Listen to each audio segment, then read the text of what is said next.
பணிகின்றேன் மகாராஜா.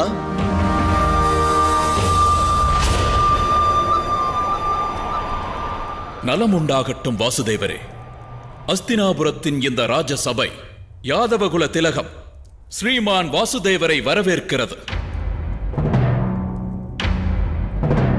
வாசுதேவரே, குரு வம்சம் எனும் இந்த மாபெரும் வம்சம் இன்று பெரும் சங்கடத்தில் ஆழ்ந்துள்ளது. பாம்பின் வாய் சிக்கிய தவளை போல மீளா துயரத்தில் வாடி வருகிறது.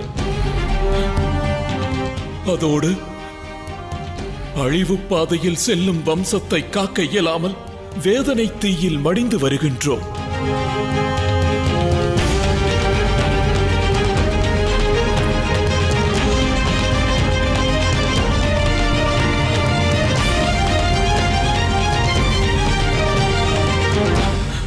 அன்பு வாசுதேவரே, நடக்கவுள்ள போராட்டத்தை நிறுத்தும் மார்க்கத்தை தாம் ஒருவர் மட்டுமே அறிவீர்கள். அதை எடுத்துரையுங்கள் வாசுதேவரே. அரசரது புகழ் ஓங்குக. மகாராஜா, பாண்டவர்கள் ராஜ்யத்தை அவர்களுக்கு ஒப்படைத்து விடுங்கள். தம்முடைய புதல்வர்களை தண்டனையை ஏற்கச் சொல்லி அறிவுறுத்துங்கள்.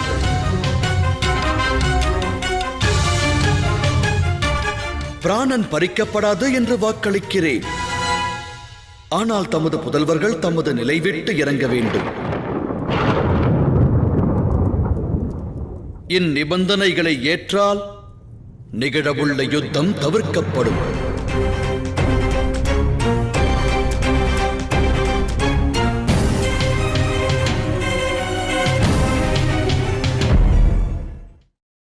வாசுதேவரே, இந்திரபிரஸ்தத்தின் மீது அதிகாரம் கொண்டவன் நான், மகாராஜா அல்ல. எந்த ஒரு நிலையிலும் நான் இந்திரபிரஸ்தத்தை ஒப்படைக்க மாட்டேன்.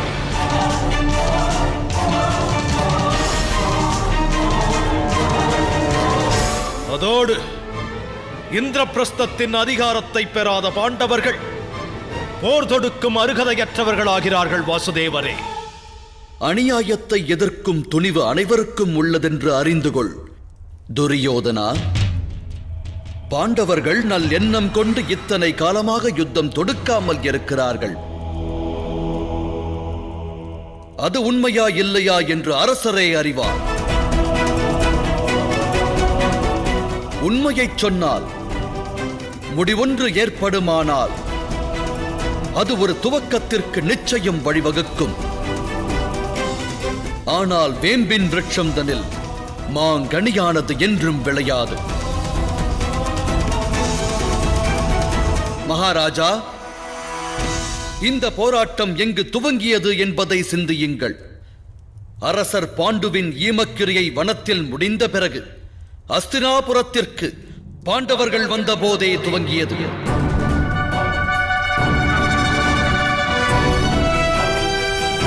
அவர்கள் வருகை தந்த தினமன்றே ராஜகுமாரர் யுதிஷ்டரை யுவராஜன் என்று தாம் அறிவித்திருந்தால் இன்னலானது உருவாகி இருக்காது. ஆனால் தாம் இந்த சிம்மாசனத்தின் மீது கொண்ட மோகம் தம்மை அனுமதிக்கவில்லை.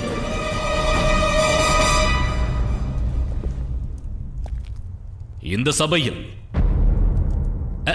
தாங்கள் எடுத்துரைக்கும் இந்த வார்த்தைகளுக்கான அர்த்தம் என்ன வாசுதேவரே? தாங்கள் அமைதி தூதுவனாக வருகை தந்தீர்களா, இல்லை யுத்த அறைகூவல் விடுக்க வந்தீர்களா?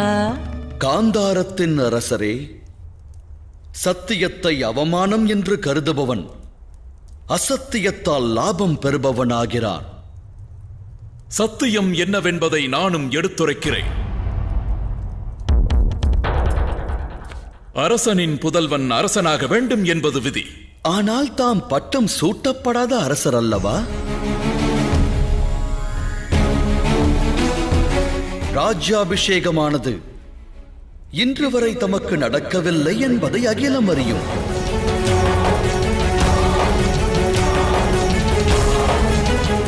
ஆகையால் தம்முடைய புதல்வர்கள் அரியணையை அலங்கரிக்கும் தகுதி பெற்றவர்களா அரசே?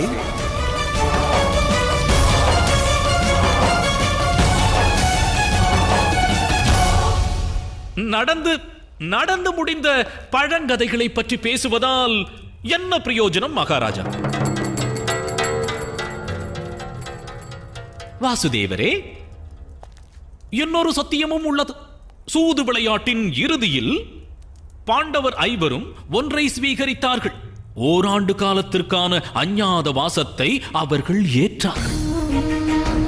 ஆனால் எனது மருமகன் துரியோதனன் அந்த ஓராண்டு முடிவதற்கு முன்பாக அர்ஜுனனை கண்டுபிடித்தான். நாங்கள் பாண்டவர்களுக்கு வனவாசத்தில் இருந்து முக்தி அளிக்க சித்தமாக உள்ளோம். ஆனால் அவர்கள் போர் குணத்தை துறக்க வேண்டும். துறவியாய் வாழ்பவன் தவறொன்று இழைப்பதால் அவன் ஆற்றிய தவறான காரியம் தவறில்லை என்றாகாது. சூது விளையாட்டே அதர்மச் செயலாகும்.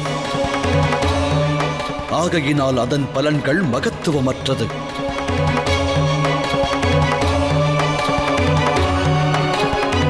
வாசுதேவரே, சூது விளையாட்டில் யுதிஷ்டிரன் தான் கொண்டிருந்த ஆஸ்திகளை இழந்து, தன்னையும் இழந்து, சகோதரரையும் இழந்து, தன் மனைவியையும் இழந்ததை பொய் என்று உரைக்கிறீர்களா?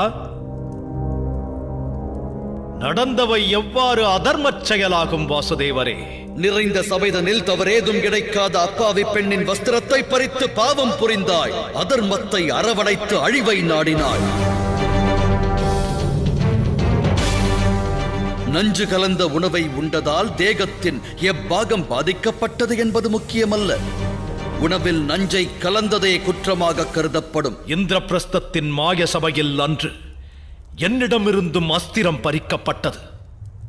அந்நிகழ்வு தமக்கு மறந்துவிட்டதா?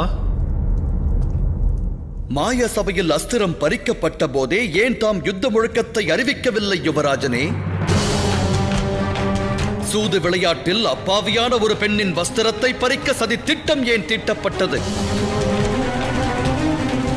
காரணம், ஒரு யுத்தத்தை எதிர்கொள்ளும் திறனற்றவராய் தாம் விளங்கினீர்கள்.